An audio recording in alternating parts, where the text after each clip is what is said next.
আসসালামু আলাইকুম এভরিওয়ান। আজকে আমরা সবাই মিলে জাহাঙ্গীরনগর চলে গিয়েছিলাম। সাভার আসবো আর জাহাঙ্গীরনগর যাব না, সে কী করে হয়? জাহাঙ্গীরনগর গেলেই মনটা একদম ফুরফুরে হয়ে যায়। এত নির্মল, চারিদিকে এত সুন্দরে ভরা, এত এত গাছ চারিদিকে, রাস্তাগুলো এত সুন্দর, মানে খুবই মনোমুগ্ধকর পরিবেশ। সোহার বাবা হাঁটতেছে, চারিপাশটা খুব সুন্দরভাবে দেখতেছে যে আসলে কেমন। এখন ডিসেম্বর মাস মানেই জাহাঙ্গীরনগরে মেলা থাকে, কনসার্ট থাকে।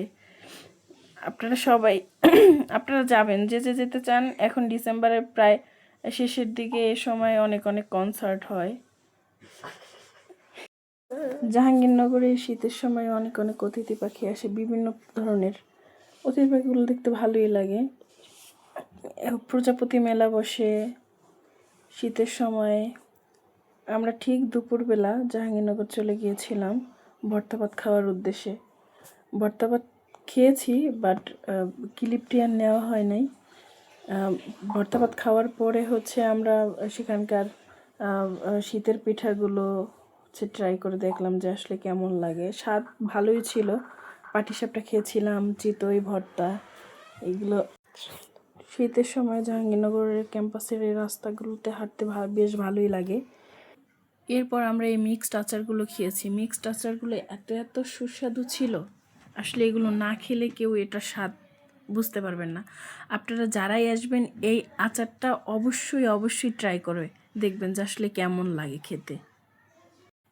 তারপর অবশ্যই কমেন্ট বক্সে জানাবেন যে আসলে আচারগুলো কেমন স্বাদ ছিল খেতে। সোয়া তো খুব মজা করে খাচ্ছে, কারণ সোয়ার বেশ ভালোই লাগছে। সোয়া মানে অনেক ঘুরতে পছন্দ করে। তারপরে আমরা চলে গিয়েছিলাম জাহাঙ্গীরনগরের প্রান্তিক। কম দামে এই সুন্দর সুন্দর চুড়িগুলো পাওয়া যায় এখানে, চুড়ি, তারপরে টিপ। তারপরে আমরা আবারও চলে গিয়েছিলাম জাহাঙ্গীরনগরের বটতলাতেই, কারণ বটতলা ভালোই লাগে। জাহাঙ্গীরনগরে যে ভ্যানগুলো থাকে সেই ভ্যানে চড়ে আমরা ক্যাম্পাসটা ঘুরে ঘুরে দেখলাম। হাঁটতে হাঁটতে পায়ে এতই ব্যথা হয়ে গিয়েছিল যে এখন আর গাড়িতে না উঠলে হবেই না। তারপরে একটু গাড়ি থেকে নেমে আবার একটু ভাজা পোড়া খেলাম। তারপরে এই যে সুন্দর সুন্দর ফুল দেখতে পাচ্ছেন আপনারা, এই ফুলের গাছ, তারপর ফুল। আবার পাটিসাপটা পিঠা খেতে বসলো। সে খেয়ে আবার রিভিউ দিবে যে আসলে কেমন লাগে। তার কাছে ভালোই লেগেছে, সে খুব হ্যাপি। তারপর জাহাঙ্গীরনগরের ভিতরে যে গাড়িগুলো আছে ছোট ছোট, সেই গাড়িগুলোতে ছোঁয়া উঠলো। ছোঁয়ার বাবা সামনে বসে আছে, ছোঁয়ার মিমি আছে সাথে, ছোঁয়ার সাইম মামা, তারপরে আমি। তারপরে ছোঁয়ার মিমির সাথে ছোঁয়ার মিমির কলিকের একটা বেবি ছিল।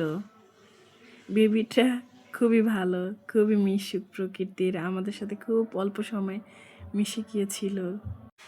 এই তো আমাদের ঘোরাঘুরি শেষ হয়ে গেল। আমরা এখন জাহাঙ্গীরনগর মেইন গেট থেকে বের হয়ে যাচ্ছি। সবাই ভালো থাকবেন, সুস্থ থাকবেন।